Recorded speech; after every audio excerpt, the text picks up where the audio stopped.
কোনো ভাইকে দাওয়াত দেওয়ার ক্ষেত্রে কিভাবে দাওয়াত দিলে তিনি আমার দাওয়াতটা গ্রহণ করবেন, এটা বোঝা একটা গুরুত্বপূর্ণ ব্যাপার। আবার টাইমিংটা একটা ইম্পর্টেন্ট ব্যাপার, যে কোন সময়ে তাকে আমি দাওয়া দেব, দাওয়া গ্রহণ করার জন্য তিনি প্রস্তুত, এবং কতটুকু দাওয়াত দেব, কোন সময় কতটুকু কথা বলবো, তার একটা গুরুত্বপূর্ণ কাজ আছে। আমি পথ থেকে তাকে থামায়া এখন লম্বা দাওয়াত শুরু করে দিলাম, তাহলে এটা তার বিরক্তির কারণ হবে। এই বিষয়গুলোকে যদি কেউ মেনটেন করে দাওয়াতি কাজ করেন, এরপরেও তার অগোচরে, তার অজান্তে, তার অলক্ষ্যে মাদউ, যাকে দাওয়াত দেয়া হলো, তিনি মনে কষ্ট পেয়েছেন, অথবা উল্টা তার মধ্যে রিয়াকশন হয়েছে, তিনি আরো দিন থেকে সরে গেছেন, এরকম যদি হয় তো আশা করা যায় যিনি দাওয়াত দিয়েছেন তার গুনাহ হবে না।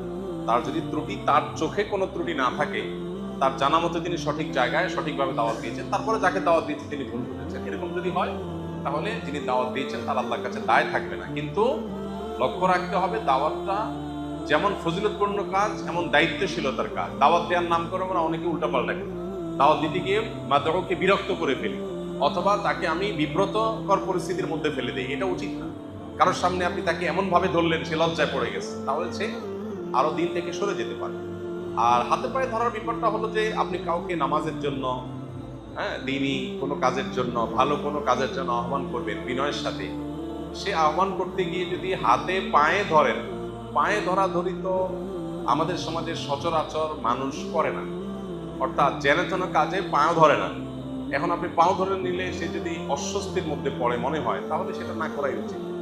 যদি পাও ধরলে মনে হয় মাদউ অস্বস্তির মধ্যে পড়বে, এটা তো আসলে ব্যক্তির উপরে ভ্যারি করে, সব মানুষ একরকম না।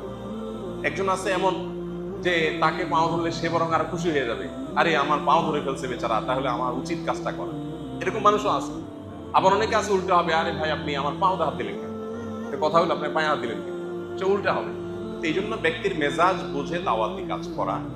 আর সচরাচর যেহেতু আমাদের দেশে পাও ধরাধরির লেভেল পর্যন্ত মানুষ যায় না, পাও ধরা কোরআন এবং হাদিসের দৃষ্টিতে মানুষকে পাও ধরে কোনো বিষয়ে অনুনয় করে বলার কোনো নজির সচরাচর নাই। কিন্তু এটা কোরআন হাদিসে থাকা না থাকার সাথে যতটা সম্পর্কিত, তার চেয়ে বেশি এটা ওরফ। অর্থাৎ আমাদের সমাজে কাউকে খুব অনুনয়ের সাথে, বিনয়ের সাথে কিছু বলতে গেলে তখন তার হাত পায়ে ধরে বলে মানুষ।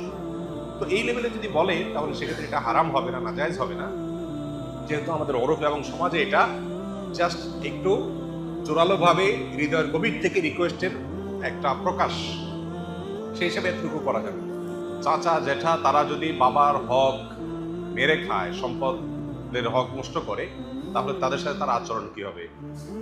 আত্মীয় স্বজনের সাথে সুসম্পর্ক বজায় রাখার নির্দেশনা আমাদেরকে ইসলাম দিয়েছে।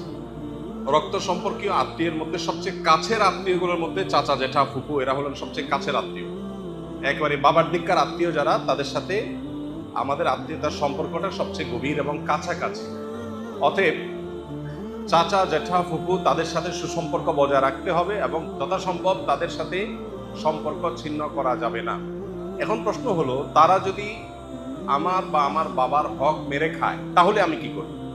ডেফিনেটলি তাদের চাইতে আমার বাবার প্রতি আমার দায়বদ্ধতাটা বেশি। অতএব বাবার হক মেরে খাওয়ার কারণে আমি অবশ্যই তাদের প্রতি আমার কষ্ট থাকবে, সেটা খুবই প্রাকৃতিক, এবং দুঃখ থাকবে, সেটাও খুবই স্বাভাবিক।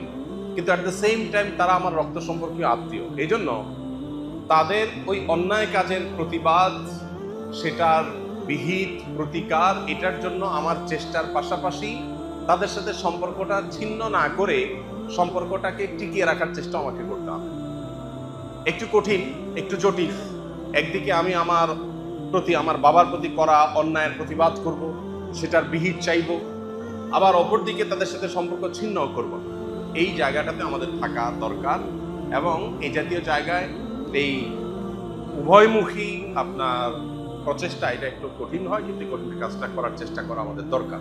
কোনো কারণে যদি মনে হয় যে না, তাদের সাথে সেই সৌহার্দ্যপূর্ণ সম্পর্ক রাখতে গেলে উল্টা বরং তারা আমারও ক্ষতি করবে, তাহলে তাদের সাথে সম্পর্ক না রাখা, দূরত্ব বজায় রাখা, এটা শরিয়া দৃষ্টিকোণ থেকে নাজায়েজ না। কারণ আল্লাহ বলেছেন, ওয়ালা তুলকু বিআইদিকুম ইলা তাহলুকা লা দরারা ওয়ালা দিরারা, নবী আলাইহিস সালাম বলেছেন। এজন্য আপনি ধ্বংসের দিকে, ক্ষতির দিকে নিজেকে ঠেলে দিতে হবে না। আত্মীয় আপনার ক্ষতি করবে, তারপরেও যেতে হবে, নট নেসেসারি। তবে বাবার সাথে যদি দূরত্ব হয়ও, আমি চেষ্টা করব আমার সম্পর্কটাকে স্বাভাবিক রাখার, এবং একই সাথে সুযোগ থাকলে অন্যায়ের প্রতিকার চাওয়া।